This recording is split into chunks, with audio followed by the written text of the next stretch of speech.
Bit పార్టీకి time అవుతుంది, ready అవుదురా, బట్టలు వేసుకో. మమ్మ మంచి పర్సన్ ఎట్లా ఉంటారు, చెడ్డ పర్సన్ ఎట్లా ఉంటారు?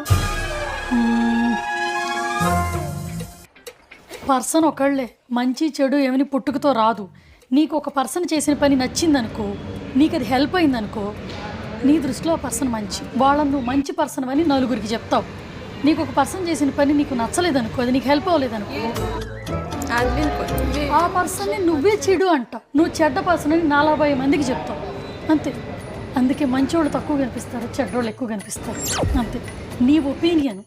పర్సన్, ఒక చెడ్డ పర్సన్ ఒక మనిషికి మంచిగా కూడా కనిపించవచ్చు, ఒక మంచి పర్సన్ ఒక మనిషికి చెడుగా కూడా కనిపించవచ్చు, అంతే, సింపుల్.